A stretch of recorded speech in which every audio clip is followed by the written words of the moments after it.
This time we're going to show you my beloved Beach Boys section, which we're going to go find some records. So here we are at the front of the store. So here we are at Amoeba. First things first, guys, we are going to go to the bees. We got Black Crow. Gonna look at some Black Keys. This is an interesting album. I'm not sure if I want it.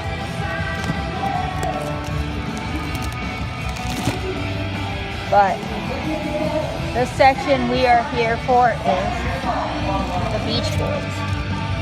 Surfing Safari. I think I might pick up this one. This is Surfer Girl Beach Boys. Beach Boys 2020. Beach Boys Unplugged. We are looking for some really old used Beach Boys record. Lightwear. This is the Beach Boys.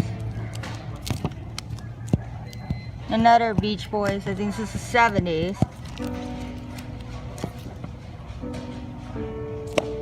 $2.99 record. Not gonna pick it up.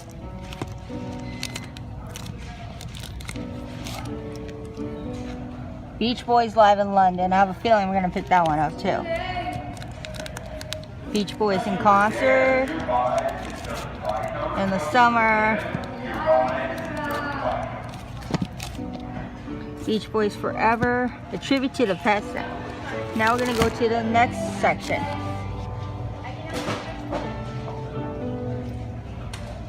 We are gonna go to see the oldies. Because when I come here, I always make it a point to go to the oldies section at Amoeba. If you've never been to the oldies section at Amoeba, it is right through the store. Right here to gospel, oldies, and blues. There's a lot of good oldies, but today I think I'm gonna look for more hollies again.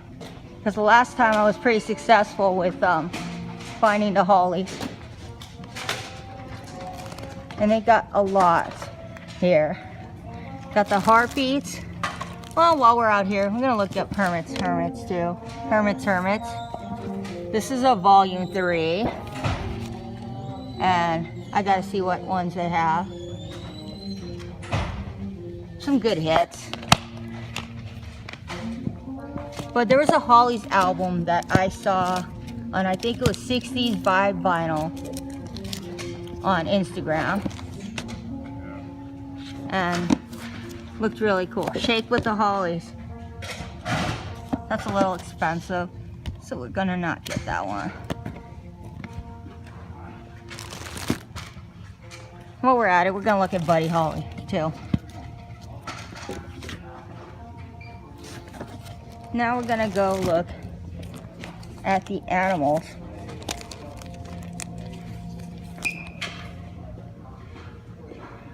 What do we got here? A used animals record. Putting that in the collection.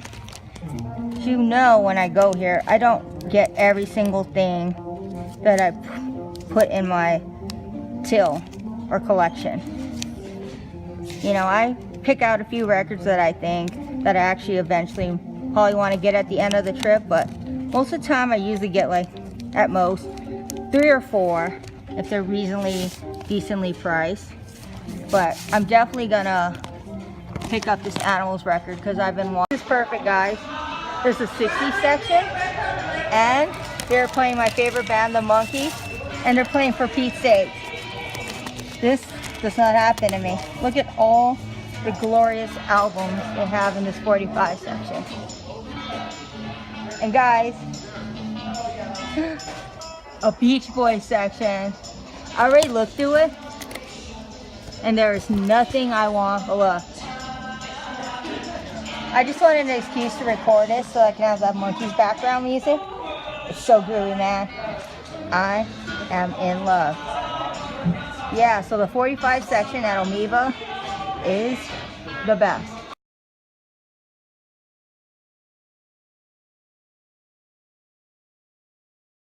Get all these music books. We got the Beatles. Got 1967. That book looks really cool. Good booty. And look, for you, Rob. Rush. Album by album. The Who. Slash. A lot of good albums here. But I really want to look at that one on top, so I'm going to go get the 1967 book.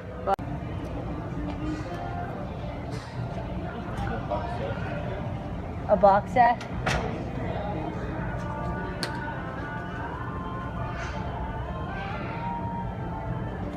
All the glorious records, and look what they got. The Chickmunks. But I'm not going to get it. But I'm tempted. Hey guys, so I got quite a bit of records this week.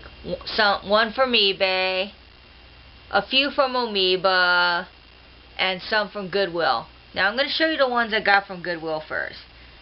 I got a few Kingston Trio records. And the first one I got was the Kingston Trio New Frontier. This one is actually in okay condition. Because most of the Kingston Trio records I find are not in the best of condition. And I end up putting them back. And this one is the Kingston Trio at Large.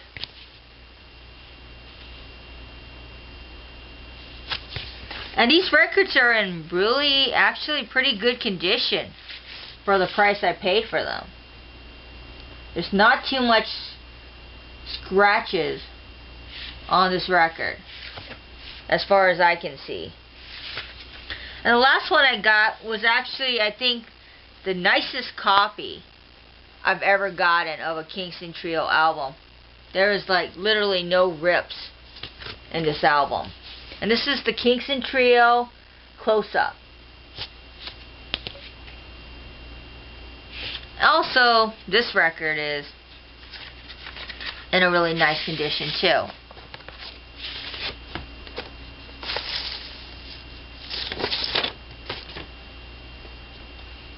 There was one that I saw in Amoeba of Kingston Trio, but I didn't get it because the album was not in the greatest of condition.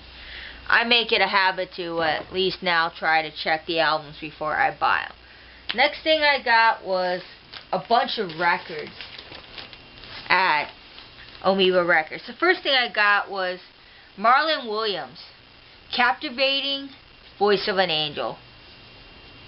I saw a post on Facebook suggesting that I check out Marlon Williams, and I'm glad I did, because Hello Miss Lonesome is such a good song. It's a bluegrass meets Elvis. His voice sounds like Elvis. If you don't know who he is, I will put a link of him singing, a few links of him singing in the description box. So do check it out. I think you'll like Marlon Williams. Next I got a German pressing of Pink Floyd's Relic. This is really cool. I don't have too many German pressings. In fact, this is my very first German pressing in my collection. I'm not sure how rare this is, but really cool to have. Next I got the Hurdy-Gurdy Man, Donovan. I have 3 other records by Donovan in my collection, but this one's really nice to have in my collection as well. And I always wanted an album with Hurdy-Gurdy Man. And Jennifer Juniper is good too. Next I got a bunch of 45s. First one I got was Sunshine, Superman, Donovan, Mellow Yellow, Donovan, Marrakesh Express, Crosby, Stills and Nash, and Sweet Judy Blue Eyes, Crosby, Stills and Nash. I always wanted Sweet Judy Blue Eyes on 45 because a lot of times I find myself listening to Crosby, Stills and Nash and just wanting to skip to this song sometimes.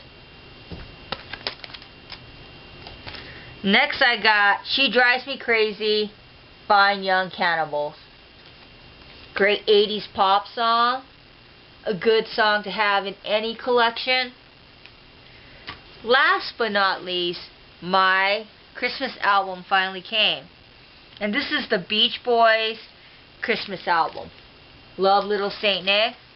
I'm going to show you the back of the album because it's really nice. It has all their autographs. This is the closest, guys, I'll ever get to getting an autograph from Brian Wilson. And I'll take it.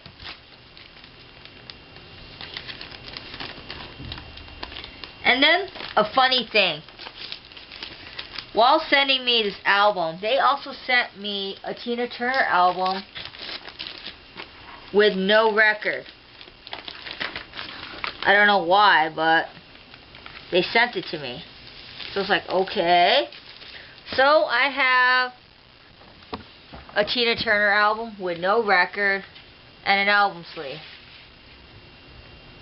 And I'm not a huge Tina Turner fan, so I don't know if I want to put this in my collection, or because I can't obviously sell the record because there's no record in there to begin with. So it's kind of random that they did this, because I had this happen one other time when I bought a Genesis record. They ended up including another record with no, another album with no record in it. And then they ended up including also like a workout book from the 80s, which was so random. Have you guys ever received anything random with your eBay order? Please let me know below. So yeah, thanks for watching, guys. I really hope you enjoyed the video. Amoeba, by the way, has a really cool 45 section. All the boxes are painted, and it's really neat, as I showed in the video in the beginning. And they also have a lot of different decades. My favorite, of course, when I always go there, is the 60s section. So I always look at the 60s section first. But I also discovered that they had a used 80s section, and it has stuff for 50 cents to $1. And I took advantage of that and went and looked through that. And of course, that's where I found the Fine Young Cannibals. That really caught my eye, and I knew I had to have that in my collection. I also want to get, a couple probably Fine Young Cannibals records. Somebody told me that the guy from Fine Young Cannibals used to be a stripper. And I was like, wow, I did not know that. Because my friend's cousin is really knowledgeable in terms of what he knows about music. So, yeah, that's all the things I got this week. So, thanks for watching, and do check back, because I will have a vlog from the Imagine Dragons concert at